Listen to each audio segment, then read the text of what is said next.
마가복음 15장 29절부터 32절까지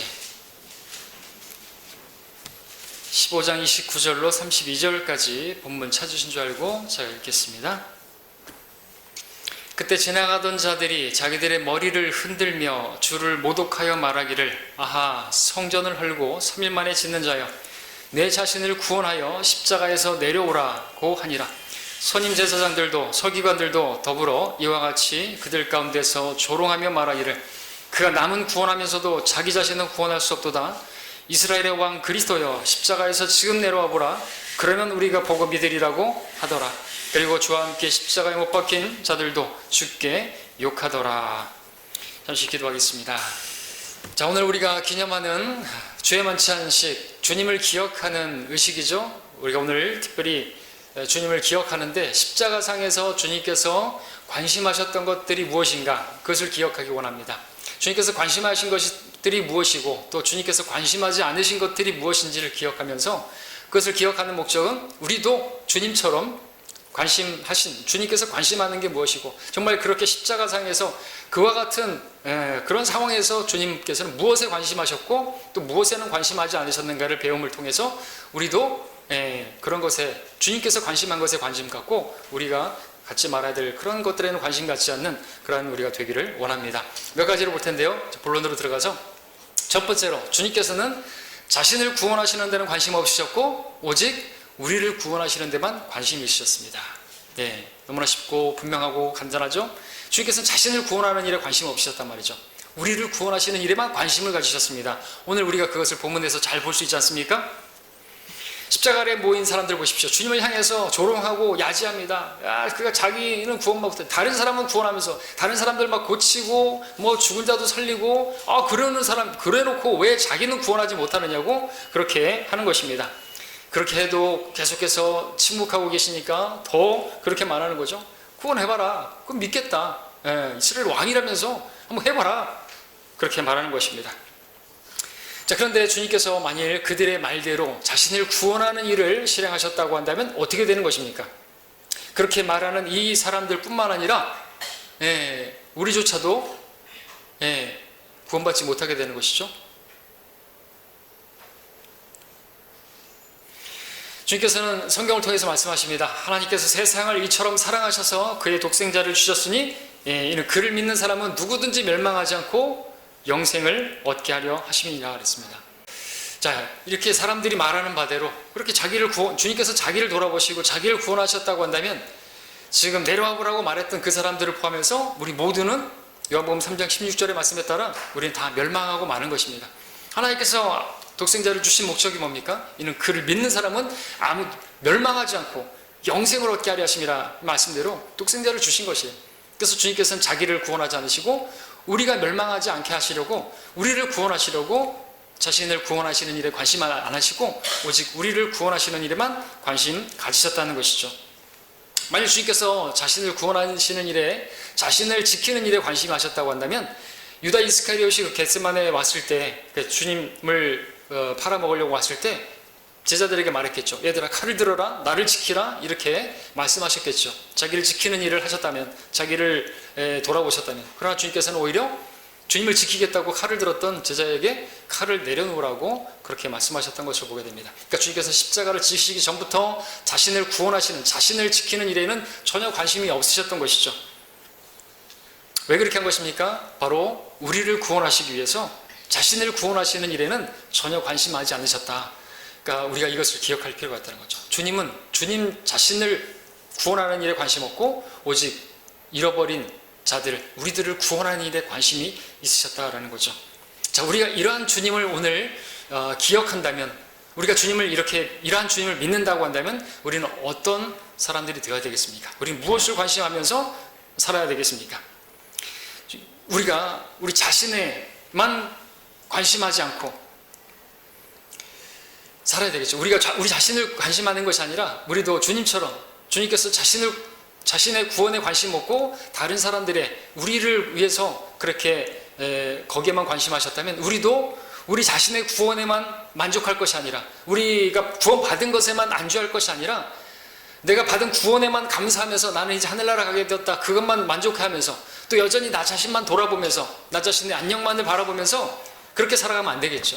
무엇에 관심해야 하는 거예요? 나의 안녕이나 나를 돌아보고 나를 지키는 그런 일들에 관심하는 것이 아니라 우리도 주님처럼 아직 구원받지 않은 저들을 위해서 그들에게 관심 가지고 살아가야 될 줄 믿지 않습니까? 그렇게 살아야 되죠. 근데 우리는 어떻습니까? 여전히 나의 안녕만에 관심이 있고 나의 안전에만 관심이 있고 내 가족의 어떤 그런 것들에만 관심이 있고 내 자녀 양육에만 관심이 있고 내 가족의 어떤 것만에 관심이 있고 그런 것에만 관심이 있다고 한다면 너무나 이기적인 것이고 그것은 주님을 기억하는, 주님이 어떠한 분이신지를 모르는 것이겠죠. 자, 우리는 이제 나를 관심하는 것에서 끝나고 내 구원에만, 내 안녕에만 관심하는 것을 끝내고 우리도 주님처럼 주님께서 자신을 구원하지 않으시고 우리를 구원하시기 위해서 그와 같은 십자가를 지신 것처럼 우리도 그러한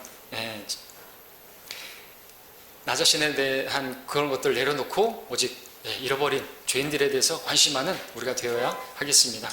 두 번째로 우리가 또 십자가상에서 주님께서 관심하셨던 것, 두 번째는 우리 주님께서는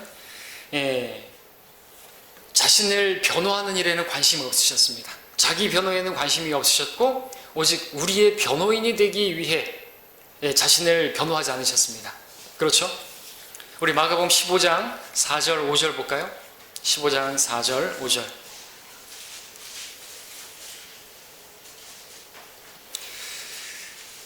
그러자 빌라도가 주께 다시 물어 말하기를 너는 아무것도 대답하지 아니하느냐? 그들이 얼마나 많은 일로 너에 대하여 증거하는지 보라고 하더라. 그러나 예수께서는 여전히 아무 대답도 아니하심으로 빌라도가 이상히 여기더라. 자, 주님은 자기 변호를 이상하리만치 안 하셨습니다. 아무런 대꾸도 안 하셨습니다. 마치 털 깎는 자 앞에 양이 말이 없는 것처럼 그렇게 묵비권만 행사하셨습니다. 이것은 근데 이사야서 53장에서 예언되었던 바죠. 그가 억압을 당하고 고난을 당하여도 그의 입을 열지 아니하였으니 그가 어린 양처럼 도살장으로 끌려가며 또 털 깎는 자 앞에 양이 말이 없듯이 자기 입을 열지 아니하였다는 이사야서 53장 7절의 말씀을 이루신 것입니다. 자기 변호, 주님께서는 얼마든지 자기 변호를 하실 수가 있는 분이시죠. 말씀이신 분이시기 때문에 또 그 말씀은 권위 있고 능력 있는 그런 설득력 있는 그렇게 말씀하시는 있는 그야말로 유능한 변호인이시죠. 또 얼마든지 충분히 자신을 변호할 수 있는 것은 주님께는 죄가 없기 때문에 그렇죠. 그것을 논리적으로 잘 설명할 수 있겠죠. 성경으로다가 인용하시고 하시면은 누구도 반박할 수 없겠죠. 실제로 많은 사람들이 고소했지만 주님께 어떤 혐의도 씌울 수가 없었습니다. 그럼에도 주님께서는 자기를 변호하는 일을 하지 않으셨습니다. 거부하셨습니다. 오직 묵비권만의 권리만 행사하셨습니다. 왜 그러셨던 것입니까? 왜 그러셨던 것입니까?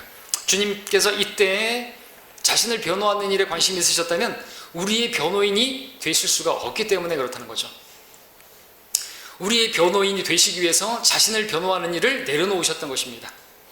만약 주님께서 자기를 변호하시고 그래서 그 십자가를 지기를 거부하셨다고 한다면 우리는 변호인이 없게 되는 것이에요.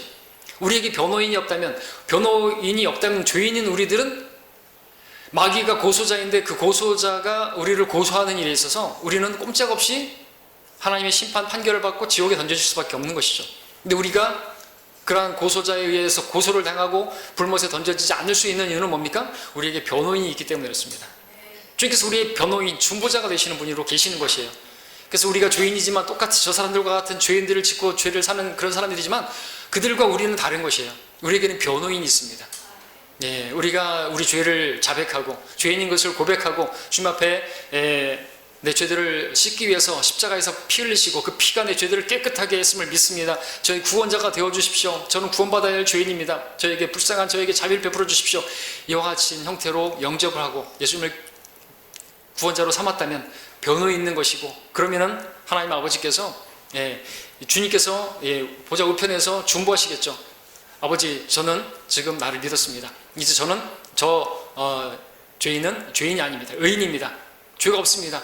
그럼 아버지께서는 무죄 판결을 내리신다는 거죠. 무죄가 되는 것입니다. 죄들이 용서받게 되고 죄가 가려지게 되고 우리는 복받은 자들이 되는 것이죠. 의인이 되는 것입니다. 그 일을 위해서 주님께서는 지금 침묵하고 계신 것이죠. 변호 안 하신 것입니다. 우리의 변호자가 되기 위해서 그런 것이죠. 구원받은 이후에도 마찬가지입니다. 우리가 짓는 죄들을 자백하게 되면 우리 중보자 되시는, 변호인 되시는 주님께서 우리의 중보자가 되어줘, 변호인이 되셔서 우리 죄들을 깨끗하게 하신다. 나의 어린 자녀들아, 내가 이런 것들을 너희에게 쓰는 것은 너희로 죄를 짓지 않게 하려는 것이라. 그러나 만일 누가 죄를 지으면 우리에게 아버지와 함께 있는 한 변호인이 있으니 그는 의인이신 예수 그리스도시라 말씀하고 있습니다. 예, 주님께서는 우리가 구원받은 이후로도 또 죄를 짓는 것을 아시고 우리의 변호 사역을 지금 보좌 우편에서 하고 계시는 것이죠. 근데 이러한 변호인이 우리에게 계시는데 우리는 어떻게 하고 있고 또 어떻게 사실 살아야 되겠습니까? 이러한 변호인이 우리의 변호인 되시기 위해서 자신을 변호하지 않으신 주님을 우리가 모시고 있다면, 그러한 변호인이 우리에게 있다는 것을 안다면 우리는 더 이상 우리 자신을 변호하는 일에, 다시 말해서 우리 자신을 변명하는 일에 우리 자신을 내어주면 안 되겠죠. 우리의 변호인이 계시니까 그 변호인을 선임해야 되겠죠. 그래서 우리가 죄를 짓고 나서 나 자신을 변명하고 변호하고 정당화하고 막 이런 상황에서 어쩔 수 없고, 저 사람 때문에, 누구 때문에 죄를 지었고, 누구 때문에 내가 이렇게 또 마음으로 죄를 지었고, 이렇게 변명하고 나 자신을 정당화하는 그런 것들을 끝내야 될 줄로 믿습니다. 그렇죠? 왜? 우리에게는 변호인이 계시니까, 구원받은 이후로도 우리의 변호인이시니까 그런 분으로 계시는데, 여전히 자기를 변호하지 않으신 분이신데 여전히 우리가 우리 자신을 변호하겠다고 나 자신을 변명하는 그런 모습은 우리 주님께서 그렇게 십자가상에서 털 깎는 자 앞에 양이 말이 없듯이 그렇게 침묵하신 주님을 모르는 것이 되는 것이에요. 우리가 이런 주님을 기억하기를 원합니다. 주님께서는 자신을 변호하는 일에 관심이 없으셨어요. 그러니까 그렇다면 우리도 나 자신을 변호하는 일에 막 자꾸만 변명하는 그런 일에 할 게 아니라, 우리가 하나님 앞에 불순종하는 일에, 그런 거에 있어도 뭐 지금은 상황이 어떻고 이런 상황 저렇고 사람 내세우면서 변호하고 변명하고 정당화할 게 아니라, 주님 내가 잘못했습니다, 용서해 주십시오, 주님 피로 씻어 주십시오, 저희 변호인 선임한 그 예수님을 그렇게 의지하는 것이 우리에게 필요한 것이죠. 그것이 오늘 자신을 변호하지 않으시고 우리의 변호인 되기 위해서 침묵하신 주님을 기억하는 자로서의 행실인 줄 믿습니다. 세 번째, 주님께서는 어떤 것에 관심이 있으셨고 무엇에 관심이 없었습니까? 주님께서는 자신이 부끄러움 당하는 일에는 관심이 없으셨고 오직 우리가 부끄러움 당하는 것에만, 그 일에만 관심이 있으셨습니다. 여러분, 주님께서 십자가상에서 부끄러움 당하신 거 아시죠? 여러분, 십자가 자체는 수치스러운 것입니다. 그림 같은 데서 보면 속옷이라도 입었지만 실제로 로마의 처형법은 하나도 안 입는 것이에요. 여러분들, 마가복음 보기 전에 좀 더 말씀드릴게요. 자, 주님께서는 자신이 부끄러움 당하는 것에 관심 없으시고 오직 우리가 부끄러움 당하게 될 것에 관심이 있으셨습니다. 여러분, 우리가 백보자 심판석 앞에서 드러나게 되면 우리 죄들이 얼마나 다 드러나게 되는 것이에요. 로마서 10장 11절에서 말씀하시기를 그를 믿는 사람은, 그를 믿는 자는 누구나 부끄러움을 당하지 아니하리라 그랬습니다. 우리가 주님을 믿음으로 인해서 우리는 부끄러움 당하지 않게 된 것이죠. 제가 주님을 믿음으로 인해서 제 죄들이 용서받게 되고 제가 제 죄들이 가려지게 되어서, 죄가 가려진 자는 복이 있다 그랬는데 너무나 이 사실에 감사를 드립니다. 저의 죄들이, 제가 어렸을 때부터 지었던 죄들이, 제가 좀 아까 말씀드렸던 간증처럼 제가 구원받았을 때, 정말 제가 구원을 확신하게 되었을 때 제 죄들이 막 정말 주마등처럼 쫙 지나가는데 너무나 부끄러웠어요. 어렸을 때 떡볶이 먹고 도망친 일, 문방구에서 그 갖고 싶은 샤프 그 훔쳐갖고 도망간 일, 그것들이 다 기억나는 것이에요. 저 어렸을 때부터 그런 죄를 지었거든요. 왜냐하면 저는 너무나 불우했기 때문에 떡볶이 먹고 도망치고 막 그랬어요. 먹고 싶은데 남들 친구들은 샤프도 가지고 있는데 샤프 살 형편이 못 됐기 때문에 할머니가 안 사주니까, 이런 말하면 안 되는구나. 하여튼 그런 죄들 여러 가지가 있어요.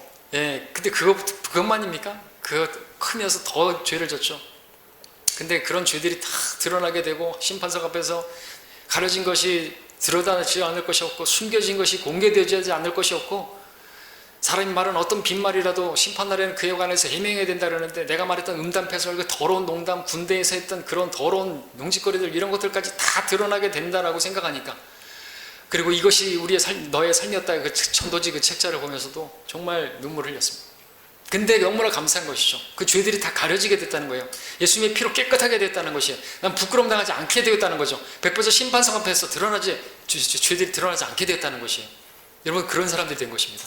우리는 부끄럼 당하지 않게 된 것이에요. 여러분, 죄는요, 죄가 드러나면 부끄럽게 되는 거 아시죠? 죄는 수치스럽게 만드는 것이에요. 어떻게 알 수 있습니까?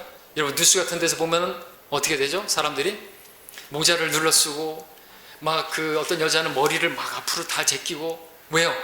시쳇말로 쪽팔려서 자기 체면 상할까봐, 자기 수치를 가리기 위해서 그렇게 하는 거죠. 죄가 그렇게 수치스럽게 만드는 거, 부끄럽게 만드는 거거든요. 오늘 어떤 죄술, 이춘재나 이런 사람은 지금 자기의 죄에 대해서 부끄러워하는 것도 없고, 당당하고, 더 많은 다 자백하고, 이렇게 많은 죄를 졌다고 자백하는 것 같은 그런 짓거리 지금 하고 있다 할지라도요, 여러분, 백보자 심판석 앞에 서게 되면요, 사정은 달라질 것입니다. 백보자예요. 백보자. 흰 보자란 말이죠. 흰 보자. 말하자면, 어떻게 보면은 그 흰 보자 앞에 더러운 죄인이, 목보다 더 검은 죄인, 이 머리카락보다 더 많은 죄들을 가지고 있는 죄인이 마치 하얀 천 보자기에 숫덩이를 던져놓은 것 같은 그런 극명한 대비가 드러날 것이에요. 그러면 얼마나 부끄럽겠습니까? 바위를 굴려서 내 얼굴을 깔아달라고, 산을 굴려서 산으로 나를 가려달라고, 그렇게 계시록에 보니까 그런 사람들이 나오는데, 백보자 심판석은 허공에서, 하늘과 땅 거기서 없고 어디 숨을 데도 없는 것이에요. 쥐구멍도 없습니다.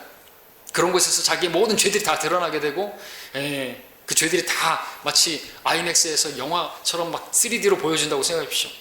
제발 저것만은 보여주지 마십시오.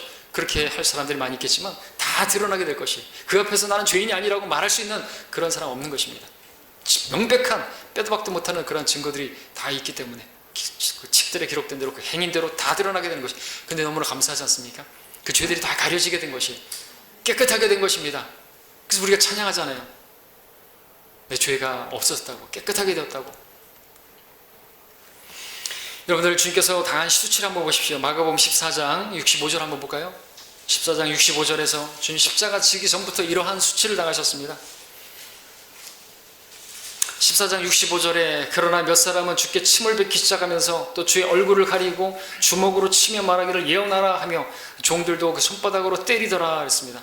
15장으로 또 다시 가서 19절 20절 보시면 또 갈대로 그의 머리를 치고 그에게 침을 뱉으며 무릎을 꿇고 경배하더라. 그들이 주를 조롱한 후에 자주색 옷을 벗기고 다시 그의 옷을 입혀서 십자가에 못 박으려고 끌고 오더라.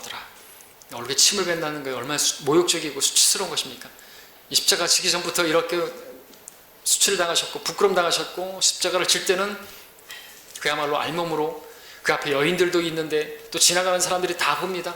거기에 팻말이 있는데 히브리어, 라틴어, 헬라어로다가 거기에 이방인들도 다 지나가는 길목에 있는 것이에요.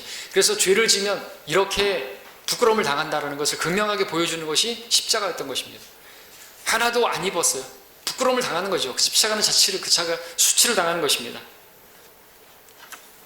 자, 주님께서 왜 근데 그런 부끄러움을 당하신 것이에요? 주님 아무런 죄도 없으신 분이신데, 충분히 자기 변호하셨다고 한다면 변호하실 수 있는 유능한 변호사이신데 왜 자기 변호 안 하시고 그렇게 자기 부끄러움 당할 걸 뻔히 아시면서도 부끄러움 당하는 일을 개의치 않았냐고죠. 그게 자기의 부끄러움 당하는 일을 관심하지 않으셨느냐고죠. 왜냐하면 우리가 부끄러움 당하지 않게 하시려고 대신 우리를 위해서 수치를 당하신 것이 아닙니까? 자, 우리가 이러한 주님, 자기가 부끄러움 당하면서도 우리의 부끄러움 당하지 않게 하시려고 그렇게 십자가를 지신 주님을 우리가 기억한다면 우리는 어떻게 살아야 될까요? 그런 주님을 믿는 우리들 어떻게 살고 있는 것입니까? 혹시 여러분 여전히 내 체면을 세우는 일에만 관심하며 살아가는 거 아닙니까? 복음을 전하는 것이 쪽팔려서 여러분들 복음 전하는 것을 멀리하고 있지 않습니까? 내 자존심 세우는 일에만 관심하며 사는 것이 아닙니까? 주님을 위해서 부끄럼 당하는 일에는 조금도 하지 않으려고 하지 않습니까? 내 자존심 살리려고 주님을 모른 척하면서 주님의 일은 몰라라 하면서 살고 있지는 않습니까? 자, 우리는 그러지 말아야 되는 것이죠. 그러지 말려면 무엇을 기억해야 됩니까? 오늘 주님을 기억해야 되는데 주님께서 내가 부끄럼 당할까봐, 내가 부끄럼 당하지 않게 하시려고 자신이 부끄러움을 당하는 걸 기꺼이 감수하신 주님을 기억해야 한다는 것이죠. 주님께서 나를 위해서 부끄럼 당하셨는데 내가 주님을 위해서 그래도 양복 입고 복음 전하잖아요. 제가 충장도에서 복음 전가하면서 사람들이 이러고 지나가고 할렐루야 하고 지나가고 아직까지 얼굴에 침뱉음 한번 당한 적 없어요. 얼굴에 구타 한번 당한 적 없단 말이죠. 별거 아니잖아요, 그죠? 지금 법이 좋아가지고 때리면 고소하면 되겠지만 고소할 필요 없죠. 상을 받으니까 감사할 일이고. 예, 양복 입고 복음 전하잖아요. 그래도 우리 십자가를 짊어지고 옷 벗고 막 그러고 있지 않잖아요. 우리가 당해봐야 얼마나 당하겠습니까? 수치를 받아야 얼마나 당하겠습니까? 자, 우리는 주님께서 나를 부끄럼 당하지 않게 하시려고 친히 부끄러움을 당하신 우리 주님을 기억하길 원합니다. 그렇다면 우리가 부끄러움 당하는 일을 기꺼이 감당할 수 있을 것입니다. 그런즉 예수께서도 자신의 피로써 사람들을 거룩하게 하시려고 성문 밖에서 고난을 받으셨느니라. 그러므로 우리도 그의 수치를 짊어지고 진영 밖에 있는 그에게로 나아가자. 히브리서 13장 12절 13절이죠. 우리도 그의 수치를 짊어지고 나아가야 된다고 말씀하고 있는 것이죠. 왜요? 그분이 나를 대신해서 내가 당해야 할 그 부끄러움을 대신 받아주셨는데요. 그걸 안다면, 그걸 기억한다면, 내가 부끄러움 조금 당하는 것, 그거를 막, 그러면은, 그건 좀 아니잖아요. 주님을 기억하지 않으니까, 나를 위해서 어떤 일을 하셨는지 그걸 기억하지 않는 사람들, 주님을 전혀 기억하지 않는 사람들은 그냥 그렇게 살아가는 것입니다. 오늘 우리가 죄 만찬에서 특별히 기억할 것은 십자가를 지신 주님, 그 가운데서 무엇을 관심하셨는가? 주께서는 자기 부끄러움 당하는 것에 관심 없으셨고, 우리가 부끄러움 당하는 것, 그럼 우리도 그래야 되겠죠. 우리가 부끄러움 당하는 걸 개의치 말고 저들이 부끄러움 당할 것을 생각하고 저들이 죄들이 다 드러나게 되고 부끄러움 당하게 될 텐데, 그리고 지옥에 던져져서 자기들의 그 부끄러움, 자기들의 그 죄 때문에 심판받게 될 것을 생각하면서 우리가 그들에게 나아가야 되지 않겠습니까? 그것을 우리가 기억하기 원합니다. 네 번째, 주님께서는 무엇에 관심이 있으셨고 무엇에 관심 없었습니까? 주님께서는 자신이 고통당하는 것에 관심 없으셨고 오직 우리가 고통당하는 일에 관심을 쓰셨습니다. 예수님께서 십자가에 달렸을 때 고통하셨죠. 그 고통 중에 있을 때 로마 병사가 쓸개즙을 탄 그 식초를 줬죠. 그 뭡니까? 일종의 진정제고 마취제입니다. 고통을 덜어주게 하는 것이었습니다. 그런데 주님께서 어떻게 하셨습니까? 그것을 마시지 않았습니다. 왜 그랬습니까? 주님께서는 그 십자가의 고통을 온전히 받으신 것이죠. 죄인들이 받아야 할 그 고통을 온전히 맛보신 겁니다. 주님 조금도 그 고통을 덜려고 하지 않으셨어요. 고통을 피하려고 하지 않고 물론 십자가를 지기 전에 아버지께 기도했죠. 할 수만 있다면 이 잔을 옮겨주십시오. 그러나 그 잔을 찢기까지 다 마신 거예요. 고통을 고스란히 다 받으실 것이죠. 왜요? 왜 그렇게 하셨습니까? 주님은 자신의 고통당하는 것에 관심 없으셨고 오직 우리가 지옥에서 고통하는 그것에만 관심이 있으셨던 것이에요. 우리가 고통하지 않게 하시려고 자신이 그 온전히 고통을 당하신 거예요. 그리고 사흘날 사흘밤을 지옥에 가셔서 고통하셨습니다. 그 혼의 고통이라고 해요. 혼은 지옥에 가는 곳이, 지옥에서 혼의 고통을 당하는데 그 혼이 지옥에서 속죄제물이 되셨다고 이사야서에서 말씀하고 있습니다. 주님은 지옥에 가셨어요. 우리 성경에 따르면 땅의 심장이라고 했죠. 땅 속이 아니라 개역성경처럼 땅의 심장은 지옥을 말하는 것입니다. 그곳에 가신 것이죠. 지옥은 어떤 곳입니까? 불꽃 가운데 고통받는 곳이고 그들의 벌레도 죽지 않고 그들도 죽지 않고 물 한 방울의 자비도 허락되지 않는 곳이고 들어가면 나올 수 없는 곳이고 영원한 흑암이고 고통의 장소이고 고통의 장소라고 말하고 있습니다. 그러한 지옥에서 우리가 고통하지 않게 하시려고 주님께서는 자신이 고통당하는 일을 개의치 않았던 것입니다. 죽음의 고통도 덜려고 하지 않으셨습니다. 그가 자신의 혼의 고통을 보고 만족하게 되리라. 나의 의로운 종이 자기의 지식으로 많은 사람을 의롭게 하리니 이는 그가 그들의 죄악을 담당할 것이다. 그 죄에 대한 형벌, 그 고통을 고스란히 다 받으신 것이죠. 자, 우리를 지옥의 고통에서 고통하지 않게 하시려고 자신이 고통당하는 일에 관심하지 않으신 우리 주님을 우리가 알고 우리가 믿고 우리가 오늘 기억한다면 우리는 어떻게 해야 합니까? 우리는 주님 때문에 받는 고통을, 주님을 위해서 당하는 고난을 우리는 피하려고 해서는 안 될 것입니다. 주님 때문에 조금만 손해를 봐도 실망하고 원망하고 불평하는 일은 없어야 될 것입니다. 여러분, 주님 때문에 고통을 지금 당하고 계십니까? 주님을 위해서 살다가 어떤 고난을 조금 당하고 고통을 좀 당하고 믿지 않는 남편이나 아내나 저기 때문에 좀 맞아도 여러분들 그게 대단한 겁니까? 솔직히 주님을 생각하셔야죠. 주님을 기억하셔야죠. 별거 아닙니다. 우리 복음 전하다가 욕먹는 거 별거 아니잖아요. 그것 때문에 피하려고 하면 안 된다는 것이죠. 복음을 전하는데 조금의 그 불편함을, 조금의 그 어려움을 피하려고 하면 안 된다는 것이죠. 우리는 기억해야 됩니다. 내가 받아야 할 그 고통 때문에, 내가 받아야 할 그 고통을 고통받지 않게 하시려고 자신이 고통당하시는 일을 조금 더 개의치 않으신 주님을 우리가 기억한다면 주님을 위해서 당할 수 있는 고통을 오히려 우리는 기뻐해야 되겠죠. 예. 왜요? 그 고통이 있을 때 영광도 있잖아요. 그렇게 고난을 당하면 영광도 받는다고 말하고 있지 않습니까? 실제로 주님께서도 그렇게 십자가를 지고 영광을 받으시죠. 우리도 마찬가지라는 거죠. 십자가를 지니까 영원한 영광으로 또 보상해 주시기 때문에 우리는 그 고통을 기쁘게 받아들여야 되는 것이죠. 피하는 게 아니라. 우리가 주님을 위해서 당하는 고난, 고통, 그것은 우리가 받게 될 영광에 감히 비교가 되지 않는다고. 우리가 잠시 받는 가벼운 환난은 우리가 누리게 될 영광의 그 비중을 이루어가는 거라고. 영원한 영광의 그 비중, 영원한 영광이라고 그랬어요. 잠시 받는 것이에요. 아무것도 아닙니다. 여러분들, 우리 생각이 새롭게 돼야 되고 우리의 관심이 새롭게 돼야 할 줄 믿습니다. 우리가 무엇에 관심하고 있습니까? 복음 전하다가 고난당하고 창피하고 아프고. 아픈 건 없잖아요, 사실은. 마음의 상처를 받으니까 아플 수 있겠네. 근데 주님이 실제로 혼의 고통을 받았어요. 지옥에까지 가시면서. 그리고 십자가에 매달리는 그 고통을 당하신 것은, 그걸 그대로 받아들이신 것은 우리로 고통당하지 않게 하시려고. 이런 주님을 기억한다면 우리가 주님 때문에 당하는 고통을 우리는 피하지 말아야 할 것입니다. 다섯 번째로, 주님께서는 자기 동정이나 자기 연민에는 전혀 관심이 없으셨고, 자기 연민에는 관심 없으셨습니다. 오직 죄인들에 대한 동정만 있으셨습니다. 죄인들에 대한 관심만 있었습니다. 여러분, 성경을 읽으면서 주님께서 당하신 고난, 그 고통, 읽다 보면 우리 아까 찬양 불렀던 찬양처럼 어머님 읽으며 눈물 많이 흘린 것 내가 지금까지 기억합니다. 우리가 복음서를 읽다 보면 주님이 당하신 고난, 십자가의 그 고통을 생각하면 정말 눈물 날 일이죠. 정말 눈물 날 일이 아닙니까? 우리 어머님이 읽으시면 눈물 많이 흘린 것 여러분 기억하십니까? 아닌가요? 그럼 어머니 안 계셨나요?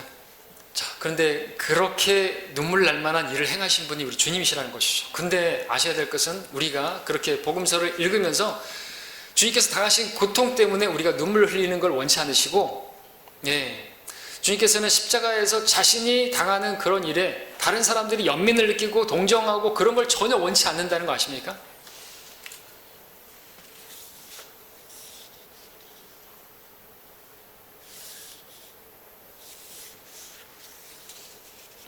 우리 누가복음 찾지는 않겠습니다만 여러분들 그 23장 28절에서 예수님께서 십자가를 지고 올라가실 때 어떻게 했어요? 사람들이, 여인들이 울면서 따라왔죠. 그때 예수님께서 뭐라고 하셨습니까? 예루살렘의 딸들아, 나를 위하여 울지 말고 너희와 너희 자녀들을 울라. 우리가 저번에도 말씀드렸던 것처럼 예수님께서 막 힘들어하면서 막 거의 죽을 둥말둥 하면서 올라가신 게 아니에요. 할 말 다 하시면서 올라가셨어요. 뭐 마른 나무에게 이렇게 했으면 뭐 어떻게 하겠느냐? 나를 위해서 울지 말라. 우리가 성경을 보면서 주님, 우리 오늘 주의 만찬을 하면서 여러분 빵을 먹으면서 이 잔을 마시면서 주님 그때 얼마나 고통스러우셨어요? 얼마나 힘드셨어요? 그러면서 우리 주님에 대해서 불쌍히 여기는 마음을 조금도 갖지 않길 원하십니다. 주님을 불쌍히 여기게 하려고 이 주의 만찬을 행하는 게 아니에요.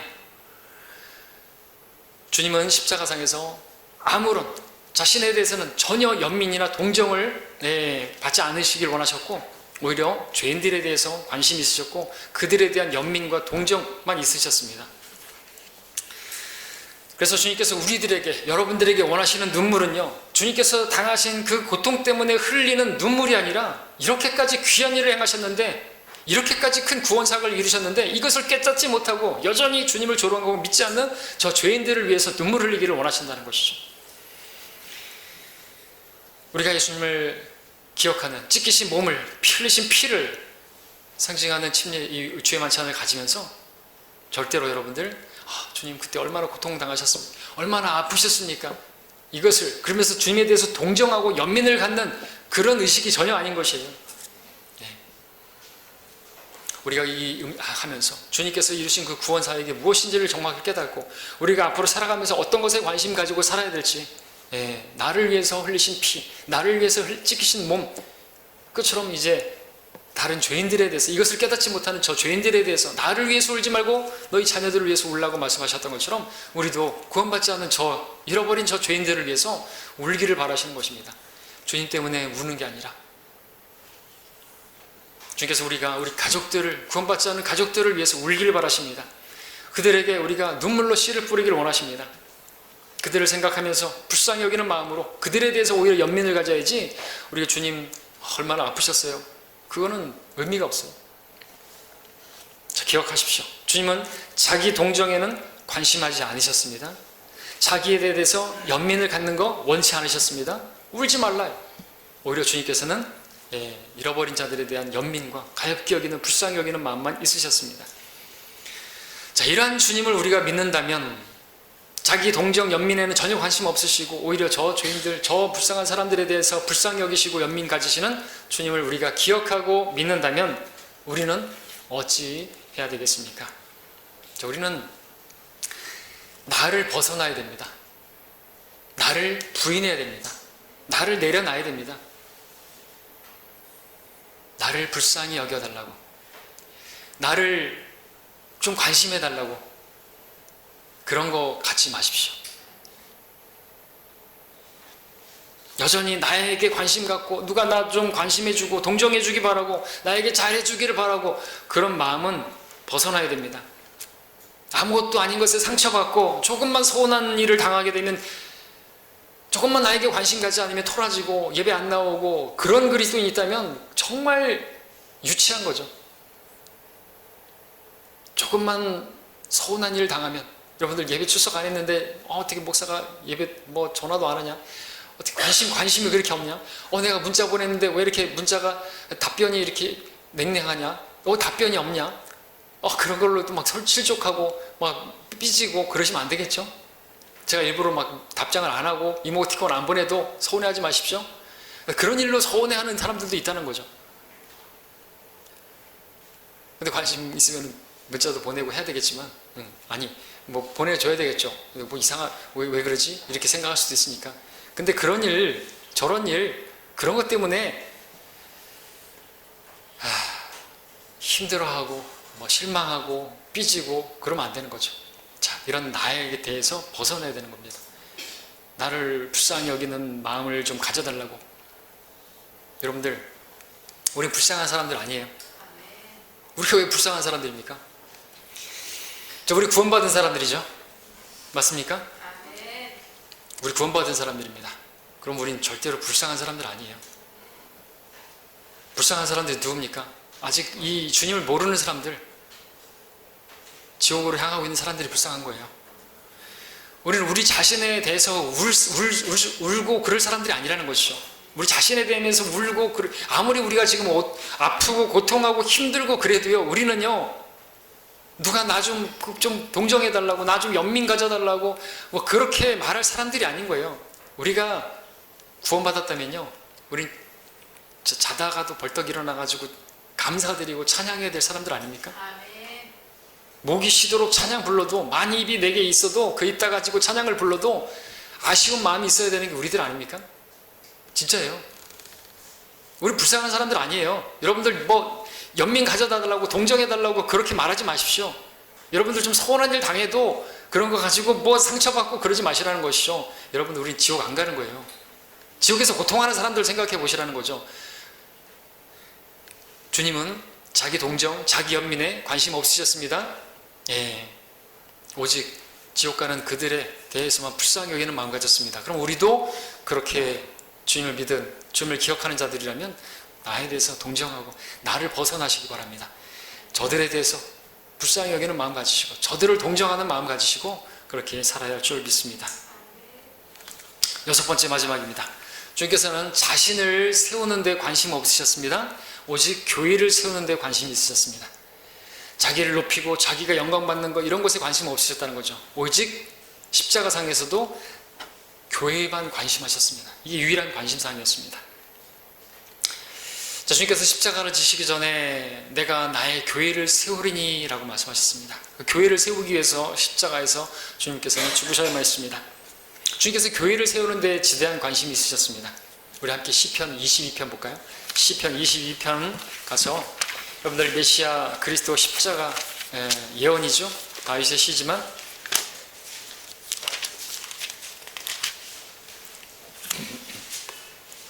시편 22편 1절을 보시면 많이 보던 말씀이 나오죠.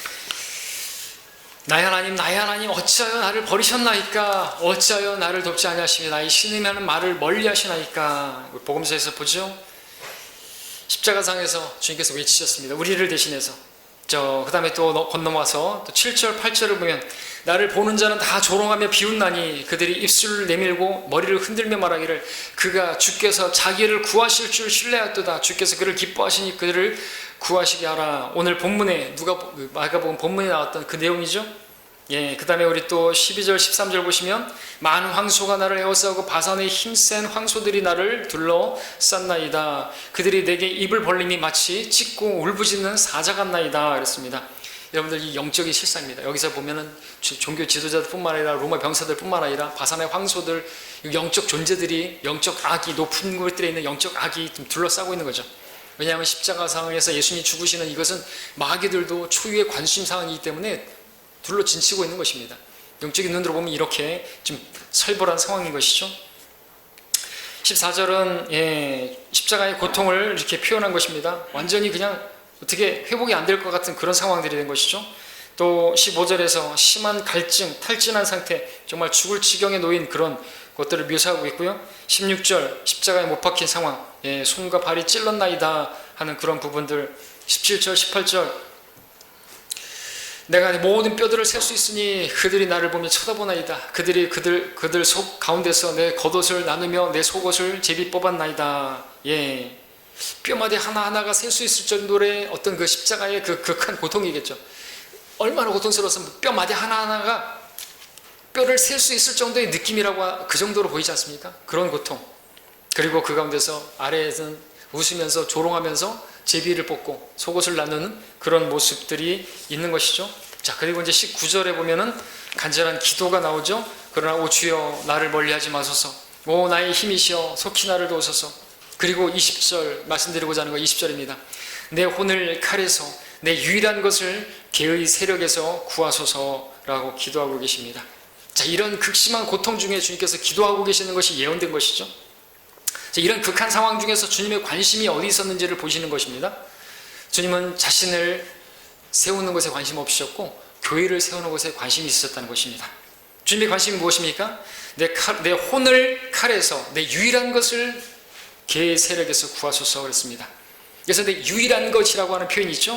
영어 성경으로 보니까 my darling이죠. my darling. 누구한테 쓰는 표현입니까? my darling. 남편이 아내에게 잘하죠. 물론 아내가 남편한테도 하지만 그렇게 부르지 않습니까? 주께서 사랑하시는 유일한 대상이 뭡니까? 교회죠. 교회는 유일한 하나뿐인 나의 비둘기, 나의 더럽혀지지 않는 이는 오직 하나, 바로 유일한 것, 마이 달링이라고 쓰인 바로 교회를 말하는 거죠.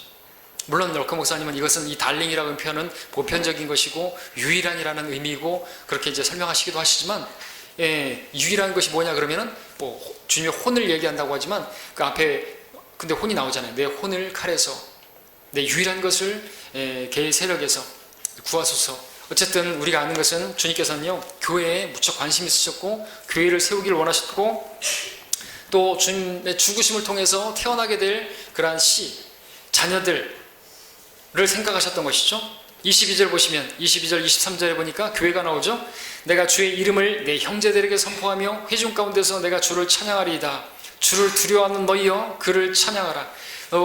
너희 야곱의 모든 씨들아 그를 영화롭게 하라. 너희 이스라엘의 모든 씨들아 그를 두려워할지어다 했습니다. 씨들이 나오죠. 이사야서 53장 10절에서는 그를 상하게 하는 것이 주를 기쁘시게 하였기에 주께서 그를 고난 가운데 두셨도다. 주께서 그의 혼을 속죄제물로 만드실 때 그가 자신의 씨를 버리니 그가 자신의 날들을 늘 것이요 주의 기쁨이 그의 손에서 번창하리라 그랬습니다. 주님께서 십자가상에서 그렇게 몸이 찢겨지시고 그렇게 혼을 고통을 당하시지만 주님께서 그 가운데서 자신을 세우려고 하지 않으셨고 자기를 그렇게 지키는 것에 관심 없으셨고 오직 교회에 관심이 있었습니다. 교회를 세우는 일에만 관심이 있었어요. 지금 교회를 세우기 위해서 당신께서 십자가를 치신 거 아닙니까? 주님의 관심은 거기 있었던 것이죠. 자신을 세우는 것이 아니라 교회를 세우는 것. 자, 이러한 주님을 우리가 안다면, 이러한 주님을 기억한다면 우리도 어떻게 해야 될까요? 나를 세우는 것이 아니라 교회를 세우는데 풍성해야 된다는 거죠. 여러분들, 우리 구원받은 사람들 대단한 사람들 아닙니다. 여러분들, 우리 구원받은 거 어떤 사람들이 말하는 것처럼 무슨 미분 적분 풀듯이 그렇게 뭐 대단한 수학 문제 풀듯이 뭐 여러분들 구원받은 거는 뭐 풀어졌어, 뭐 해결됐어 이렇게 표현하는데 그 별로 마음에 안 드는 표현입니다. 뭘 풀어집니까? 우리가 뭐 어떤 산수 문제를 어려운 것을 풀어낸 겁니까? 아니에요. 이건 구원은 어린아이같이만 되면 다 구원받을 수 있어요. 우리 죄들을 주님께 뒤집어 씌운 사람들이에요.